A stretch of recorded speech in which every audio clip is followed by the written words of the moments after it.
This podcast is brought to you by Podcast Nation.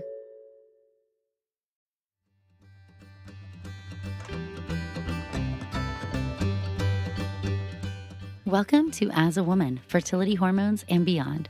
I'm your host, Dr. Natalie Crawford, and I am a board-certified OBGYN and fertility physician, and also co-founder of Fora Fertility in Austin, Texas. With the goal of educating and empowering women, each week on this podcast, I discuss health and fertility and how they relate to your true self. Become a part of the community of collaboration that amplifies others as a woman. I hope you enjoy the episode.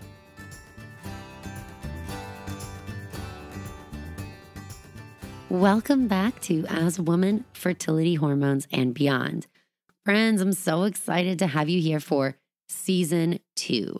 This podcast started in 2019, and so many of you have been here from the very beginning. But we are entering a new chapter in the As a Woman story, as this is now Season 2. Every other episode has always been categorized as Season 1. And I want to take a quick minute for a reintroduction and to explain why Season 2 is here. So, Season 2 is now when the As a Woman podcast has had a little bit of a pivot. We are under the Podcast Nation family, which I am so excited about. This is going to allow my personal mission of fertility education, awareness, and advocacy to grow and expand and reach even more people. If you are new, I am Dr. Natalie Crawford. I'm a board-certified OBGYN and REI, that's a reproductive endocrinologist and infertility doctor. This means that I did medical school. I actually did a year-long internship in emergency medicine before I switched and realized that women's health was my true passion, completed 4 years of OBGYN training, and then a 3-year fellowship to become a fertility doctor. I now practice in Austin, Texas at Fora Fertility, which is a practice I started with my fabulous partner. I am online at nataliecrawfordmd, and I am promoting education about fertility. This podcast was a way for you to deep dive into topics that pertain to your body, your health, your fertility, and your hormones. And we are going to continue doing that. The podcast is really going to focus in on these health, hormone, and fertility topics. And we're going to have some new segments that are going to be really exciting and include the audience, you and your questions even more. Examples include fertility in the news, where we talk about all the things that could impact fertility health and reproductive health, whether it's political, in the news, celebrity, trending topics. I'm going to be breaking down those. And then also FFS, for fertility's sake, your Q&A. So I will be posting some questions on my Instagram at nataliecrawfordmd, and we will be answering them together because I think sometimes you have questions that you don't even know exist. And it's my passion and my mission to make sure that you understand your body in the absolute best way possible. And so that is what, as a woman, fertility, hormones, and beyond is really going to be about. This podcast is going to focus in on fertility-based issues and really educate you to the best of our abilities. We will include special guest episodes, and I think you're going to love hearing others' stories, learning from their experience, and breaking down the stigma that we see with infertility. As a Woman Season 1 will still exist, and you will always be able to listen to those episodes. They include a wealth of fertility knowledge on basic topics and also some empowering issues that I feel like women in general need to think about, such as imposter syndrome, quitting things that don't serve you, saying no, using your voice, and essentially supporting other women. So those will all still be there, but we are just going to focus in on my true passion with this podcast from here forward.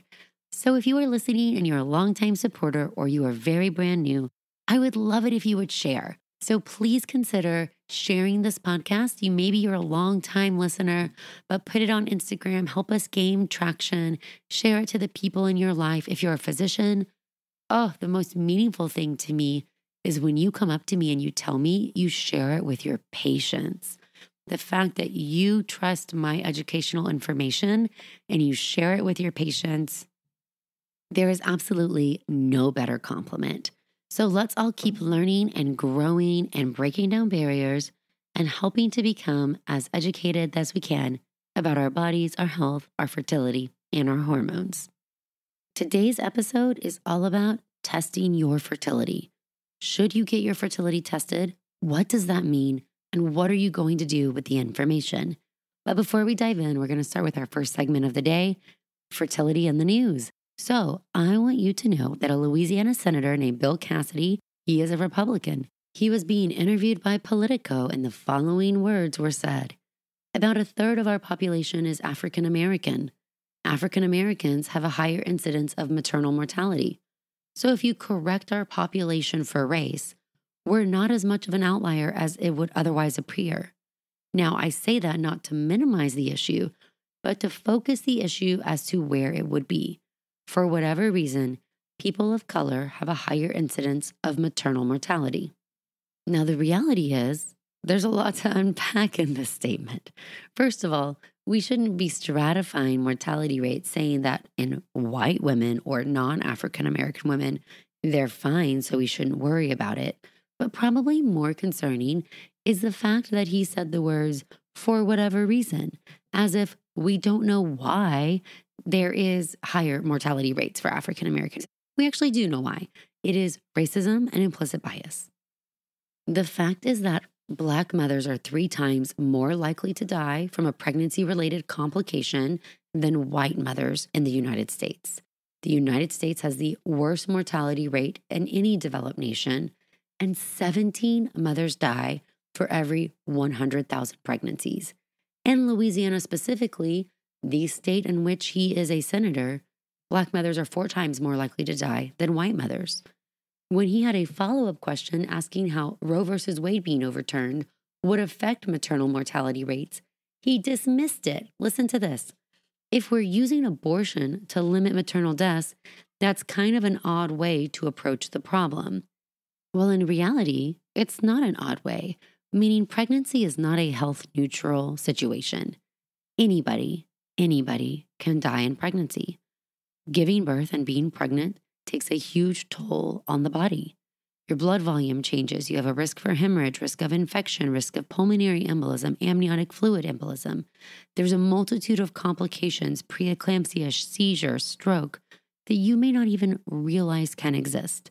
And that's not even including higher risk patients who either have less access to prenatal care, untreated medical conditions, or known diseases which can become extremely complicated in pregnancy, such as kidney disease, lupus, cancer treatments, or more. In addition to how terrible it is that Louisiana is trying to wrap contraception, birth control pills, IUDs into their abortion ban, which should start at fertilization if it passes, the fact that this statement came out of a doctor's mouth, he's also a medical doctor, Dr. Bill Cassidy, is outrageous in a state that has the actual highest level of maternal mortality for a Black woman who is pregnant. And if we just think about the fact, why does this happen? It is that overall, Black mothers are not taken seriously about their complaints. Their pain is dismissed. Their signs and symptoms of medical problems are ignored by healthcare professionals. That's not a new issue. It's been an ongoing one. But for somebody to come up and say, if you don't count Black women, we're doing fine, is an outrageous statement for somebody who's both a medical professional and a senator in our country. We need to be demanding more from our politicians.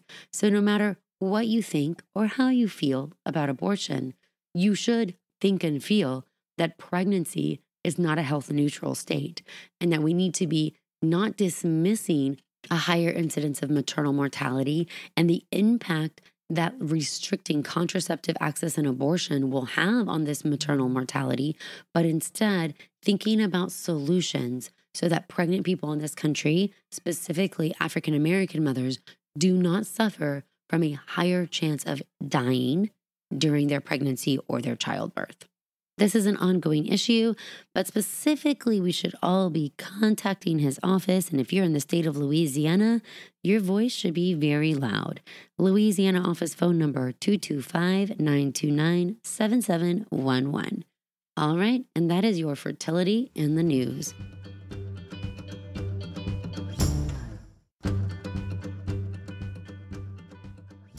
moving on, we are going to talk about should you get your fertility tested.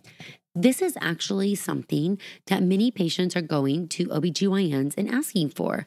And some of my OBGYN friends are asking, what does this mean? And what do I do? And I know that probably makes you have very confused take on, wait, my OBGYN doesn't even know what it means to test my fertility? And it's a complicated question, and that's why I want you to understand it. The reality is that ACOG, the American College of OBGYN, does not recommend fertility testing in people who are not trying to get pregnant. I personally disagree with them on this stance. Their thought is that low rates of ovarian reserve, or the number of eggs that you have, are not correlated with natural fertility, so the test does not provide meaning. It only is a scare tactic. I, however, believe strongly that sometimes a piece of data might make you make a different decision. Therefore, it could be a very valuable and impactful piece of information.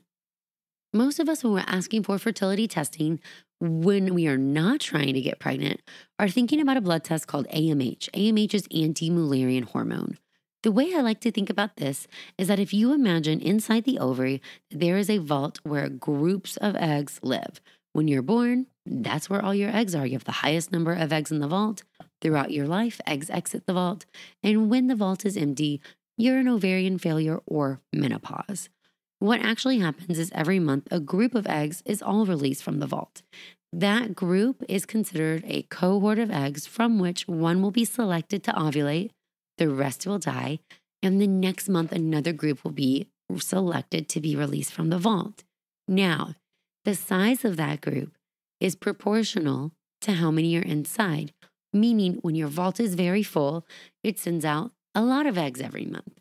And when your vault is not full, it sends out very few eggs every month. So the number of eggs that are outside the vault is a reflection of how many you have remaining inside. And it's not perfect because there's going to be some natural variability month to month, but it is a good way, or one of the only ways we have, to try to decide where you are in the spectrum of running out of eggs.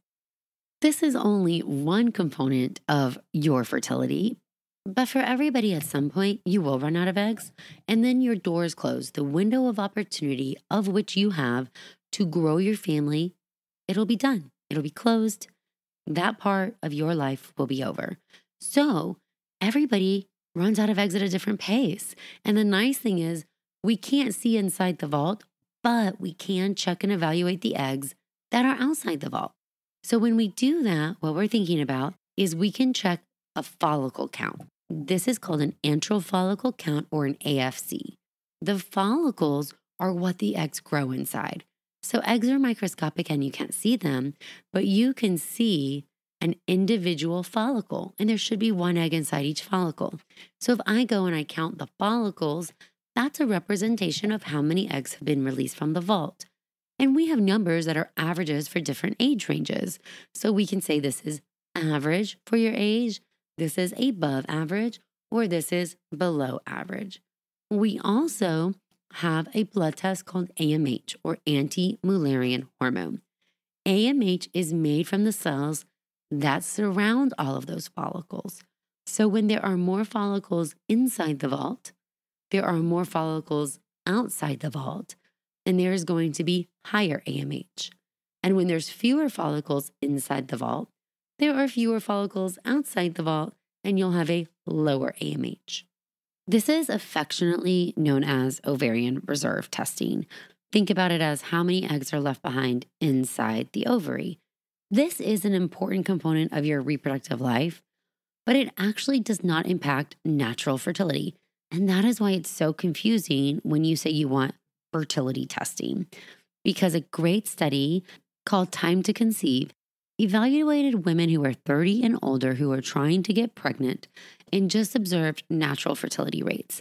So these were people who did not have infertility. They were just starting to try to get pregnant, and they were stratified based on their AMH, meaning the study knew what their AMH values were before they tried to get pregnant. And there was no difference in conception rates, meaning your chances of getting pregnant were the same based on your age category, regardless of what your AMH or your ovarian reserve was. So you'll often hear doctors say, AMH does not reflect your fertility or your natural fertility. And that's true. Having a low AMH does not cause you to have a higher chance of not getting pregnant unless you have period abnormalities.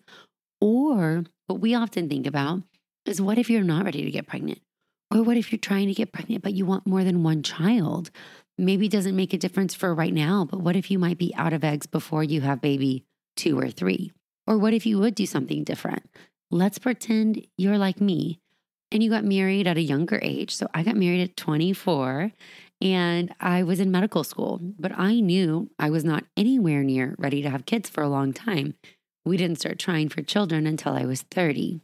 So in a scenario like me, if I had found out that my AMH was low, we easily could have started trying to have children earlier.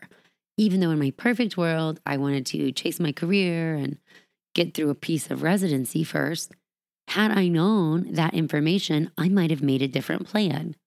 Or let's pretend I wasn't ready to get pregnant. Maybe I didn't get married at 24, or maybe I just absolutely could not handle it with the stress and the burden of residency. Well, then I could have considered freezing my eggs. Now, back when egg freezing was not a thing, meaning it was still experimental and you couldn't just walk into the fertility doctor and ask to freeze your eggs, this is a little more controversial. But in the modern world, we need to make sure our recommendations are keeping up. So despite the fact that ACOG says you shouldn't offer ovarian reserve testing to people who are not trying to get pregnant, I completely disagree with that. I say offer it with appropriate counseling, meaning if you are not trying to get pregnant and you want testing of your ovarian reserve, I think it's absolutely appropriate. That being said, I want you to think about what you're going to do with that information.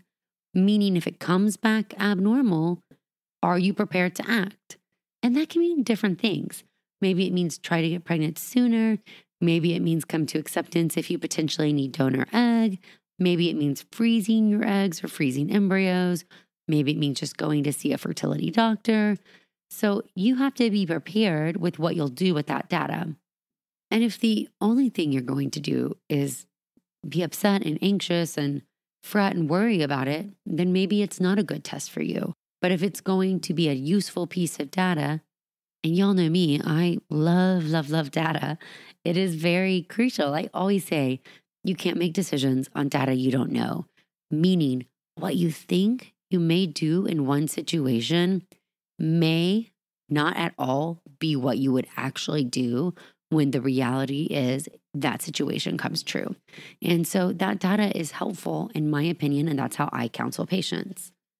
A few other important things to understand about ovarian reserve testing, namely AMH, is that it reflects the current status quo, which may not be a constant. So let's think about it this way. If I tell you in your age range, it is normal to have about 16 eggs coming out of the vault every month. That would mean one of these eggs would ovulate and 15 of them would die. And then the next month, another group would come back out. Now, average means sometimes things are above average and sometimes things are below average. But each month you have an actual number of eggs that come out of the vault. So it might be 16, then 15, then 19, then 14, then 16, then 17, then 13, then 20, right? It's going to average, but in any given month, we don't know if this is your best month, your worst month, or your average month.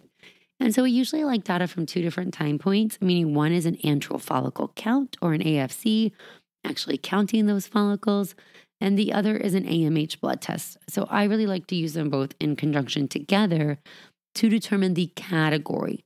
Are we average, above average, below average, or critically low?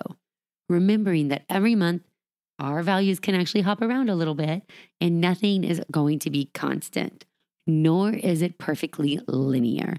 Yes, if we step back over time, everybody runs out of eggs. Meaning at some point, you will run out of eggs. But I'll often see people have an AMH checked years ago and that was normal and they check one with me and then it's abnormal.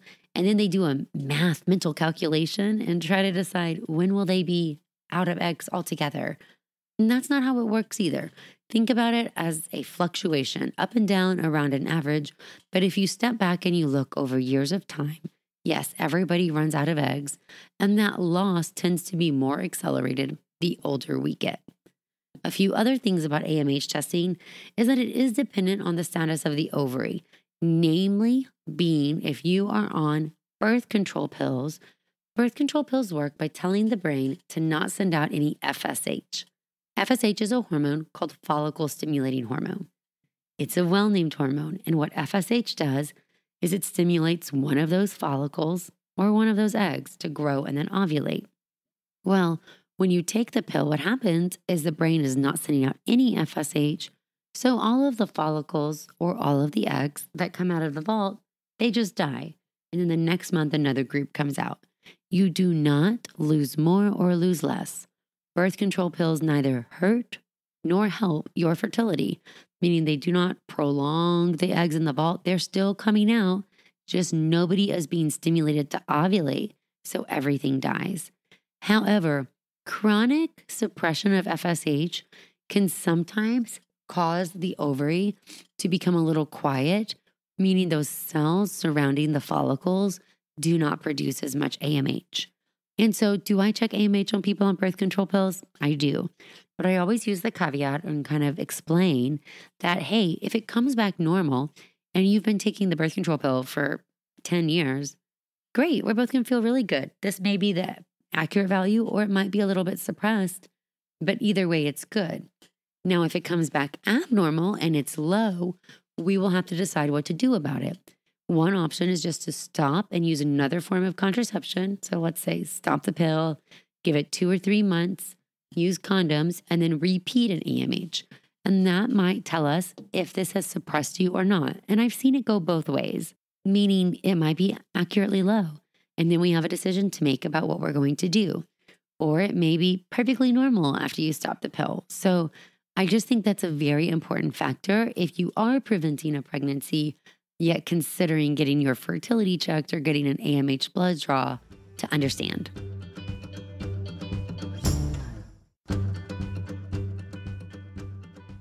So I like to think of ovarian reserve testing, AMH, and antral follicle count as important factors in crafting your plan. The what am I going to do? Because these factors reflect back on what is your goal? When are you ready to have kids? Could you be ready sooner? Are you prepared to freeze your eggs? How many kids do you want? How old are you?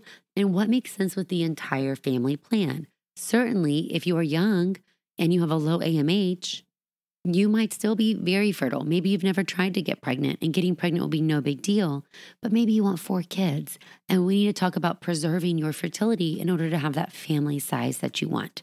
So it's really one component that you're going to need somebody to interpret for the entire decision.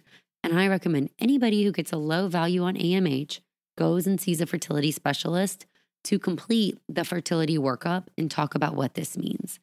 So what does that mean to complete the fertility workup, and why does your doctor not always check it?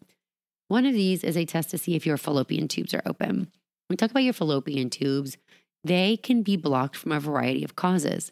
Infection, inflammation, so things like a chlamydia infection or a diagnosis of endometriosis, a ruptured appendix, or any other inflammatory process like Crohn's or ulcerative colitis. Sometimes we see blocked fallopian tubes. This can sometimes be painful and this can sometimes be asymptomatic. So sometimes in a patient who comes to me for fertility testing who harbors one of these diagnoses in their past, meaning you had chlamydia or you have endometriosis or you were really sick in the hospital with some type of infection, then we talk about, hey, maybe we should just check your fallopian tubes. Now, why would we do that? If you're not trying to get pregnant right now, why do you care if your tubes are open? That's what they say. Here's what I say. I care a lot because if your fallopian tubes are both blocked, we know that no matter what, if you want to have your own genetic child, you're going to have to do IVF. Fallopian tubes cannot be unblocked. This means we're going to have to take the eggs, get them to grow, take them out of your body, fertilize them in a lab, grow out embryos, and put an embryo back into your uterus through the vagina, through the cervix. So therefore, we are bypassing the fallopian tubes. If we remember in nature, the fallopian tube captures the egg after it has been released for ovulation, and that's where fertilization occurs and early embryo development. So the tube has a very crucial environment for early embryo development. And if those tubes do not function and you know you need IVF, we know IVF outcomes are tightly correlated with your age. Age is the number one predictor of fertility success overall and with infertility treatments. So one common myth is that IVF can overcome your age, and that's not true at all. IVF is often used as we get older because it is a more effective and efficient way to get pregnant, because you can use genetic testing and rule out genetic abnormalities that start to become a rate-limiting step to conception after age 35. But it can't overcome age alone. Every person reaches an age where even IVF will not be able to result in normal embryos or a pregnancy, because you can only make the eggs that have already been released from the vault. You can only stimulate those to grow and take them out of the body. And when you fertilize them and grow them out to embryos, not every egg is going to fertilize. Not every fertilized egg will make it into an embryo. Not every embryo will be genetically normal. And not every genetically normal embryo will implant. So the live birth rate per egg is like 5 to 8%, depending on how old you are when those eggs are extracted. So it's a very inefficient process, human reproduction. And IVF does not fix that, but it does improve the efficiency, because we're able to find those eggs or those embryos that have the highest rate of turning into a baby. Now, age-related infertility is a huge thing to understand. And what that means is I like to think about the eggs in that vault. Your chromosomes are held in a perfect place, and they're held apart by these little meiotic spindles. What happens is that they are sitting like that from the moment you're born, and they don't divide until you go to ovulate. So that's why when you ovulate at age 18, your chromosomes are strong, just like the proteins in your whole body. They're held in the perfect place. But when you ovulate at 42, they've been sitting there for 42 years, and your proteins are much more likely to break down and not be normal anymore. And this is why age-related fertility is a thing. You have a lower chance of conception as you get older and a higher rate of miscarriage, resulting in a much lower live birth rate. This is why if we say, what is the definition of infertility? If you're under age 35, we say trying to get pregnant for 12 months of regular periods without a pregnancy, that counts. Or if you're over age 35, trying to get pregnant for 6 months without getting pregnant, that counts. And you should see a fertility doctor at either of these metrics. And the current recommendation is that if you're age 40 or older, you should just come see us first, and we should test these variety of factors so that we understand what we have, because time is such a precious resource. The other part of a fertility evaluation is if you're partnered. So if you're not partnered, that's it.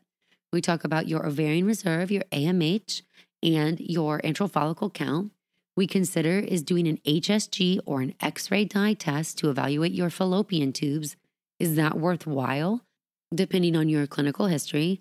But if you're partnered, we might consider adding in a semen analysis. The semen analysis is the best test to find out if there's any male factor involved. When we do a semen analysis, we evaluate the concentration, the motility, the shape, and the volume of the sperm. And we use these to calculate values where we think if the sperm will be adequate for conception in the body, in the lab, or do you need help to try to generate more sperm to develop? And do you need certain hormones tested? So it is a great way to understand the fertility of a male. So if you're partnered, we often recommend a semen analysis, because if you're not trying yet, maybe there's medications that can help it get better, or lifestyle changes. If it is severely abnormal, or what if there's no sperm? You guys are going to have to really have a heart-to-heart talk about what that's going to mean for your family building. So if you're single, obviously we can't do that. But if you have a partner, then we would recommend a semen analysis to wrap up the fertility testing. So here is my best advice. Do I like when people ask for fertility testing? I do, but I think sometimes you have to explain what you might do with that data. So if you go to your OBGYN and you ask for fertility testing, it might be easier to say, can we check my egg count or my ovarian reserve? Could you draw an AMH blood test? I'd really like to know if I have a normal egg count for now or not, and that might help me make some plans for the future. Could we do a test of my fallopian tubes because I had chlamydia in the past? Or I had that bad endometriosis surgery when I was a teenager. I'd really love to know if my tubes are opened, or should I consider egg freezing? Those are questions that are very answerable and make a lot of sense, and it's not as vague as fertility testing. The other thing is we have to be prepared with what we're going to do with the information. Getting results back that you have a low AMH, that can be really disturbing and it can be upsetting. I completely know how that feels. However, you have options and that data can be empowering if you use it to either change your plan, come up with a new plan, or set in action something you might not have had you not taken the test. So I think that information can be very, very powerful. Okay, well, now it's time for FFS, for fertility's sake. These are your questions and answers. These questions are submitted on Instagram, so follow along at nataliecrawfordmd, and you will be able to ask your own questions in the question box. I will answer a few every week just so we can all learn together. Question number 1, is low sperm count reversible? Is IVF with ICSI likely the best protocol? So a low sperm count, I'm going to presume we mean concentration. That's the number of sperm that are present per milliliter of semen. There are normal values, meaning we think this value might be suitable for natural fertilization, sperm fertilizing egg in the fallopian tube in the body. And then there's a mild abnormality where it's slightly low, and then there are severe abnormalities. Sometimes mild abnormalities can be because of medications or toxins or lifestyle impacts. So a good example is marijuana use. Has been associated with lower concentrations of sperm and overall poorer quality of sperm than men who don't use marijuana. And this is because marijuana can suppress the brain and suppress the hormones that drive sperm production in the testes. So that's something where changing a lifestyle factor may improve sperm concentration. Another example is that sometimes you have low sperm counts purely because the testes are not responding to the hormones appropriately. You could have low testosterone, and although testosterone itself will prevent future sperm from developing, it's like male birth control. There are medications such as Clomid or HCG that can actually stimulate the testes to make more testosterone and more sperm and can improve concentration. So sometimes there are lifestyle or medical interventions that can improve a low sperm count. IVF with ICSI, though, is definitely the best if you have a persistently low sperm count. So IVF, again, is when you take the eggs out of the body and you fertilize one with a single sperm. That is ICSI. ICSI is ICSI, intracytoplasmic sperm injection. And when you have low sperm counts, you definitely want to be able to take a single sperm, isolate it, crack open the egg with a little laser and push that sperm into the middle of the egg so you get the highest fertilization rates. And so sometimes there's no medication or lifestyle change that can improve sperm counts. And we're truly at a place where IVF with ICSI is what we need to overcome that male factor. Okay, question number 2. How long do you recommend waiting after you have a miscarriage? I think this is a really good question, and I get asked this all the time. And I have an entire YouTube video on what to do after you've had a miscarriage and when you can try again. So you can feel free to check that out. The YouTube channel is Natalie Crawford MD. But in short, there's no reason why you should have to wait any length of time if you have a normal miscarriage, meaning you start bleeding, the miscarriage recovers. I let my patients try again right away. Now, sometimes there are reasons why you might have to wait a period of time. If you had a surgical intervention, if they're following your hormone levels down to 0, or if you had to get methotrexate for a pregnancy of unknown location or an ectopic pregnancy. So definitely ask your doctor for your situation, but there's no across-the-board rule that you have to wait X amount of time before you get pregnant. Question number 3. How long after coming off long-acting reversible contraception, like an IUD or an implant, should my period be back to normal? So this is a good question. These medications work differently, but what they do is they prevent the body from being able to ovulate in the case of Nexplanon, or with a progesterone-based IUD such as Mirena or Skyla or Kylena. It'll thin out the lining of the uterus so you might not get periods, and it sometimes can prevent ovulation depending on you and your body and how sensitive you are. A copper IUD does none of the above. It's truly just an inflammatory reaction inside the uterus that makes the environment less hospitable for sperm. So fertilization can't occur and implantation can't occur. But there's no actual change to your periods or to ovulation. So your period should be perfectly normal after taking out a copper IUD. It should not impact things at all.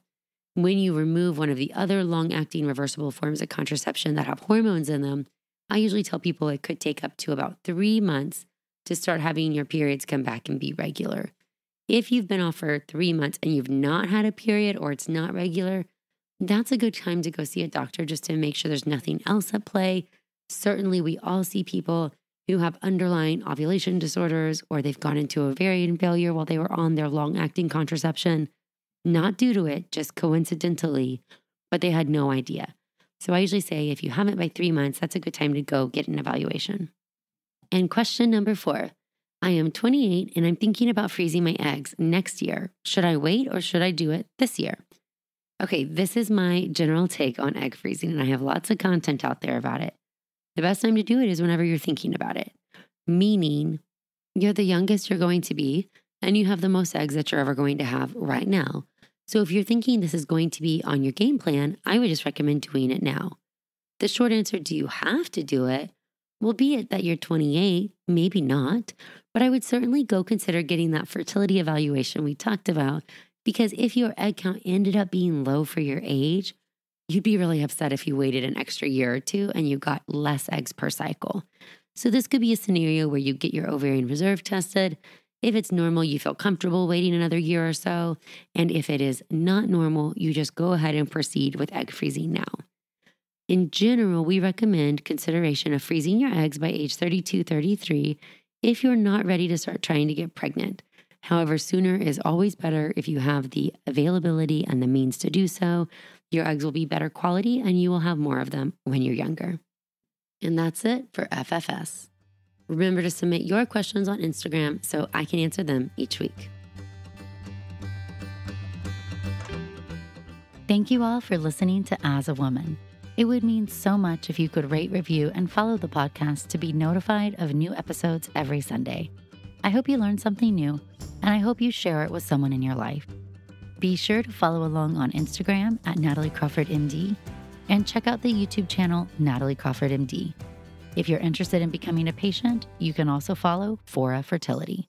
I'm so thrilled to have you here, part of the community that amplifies others as a woman.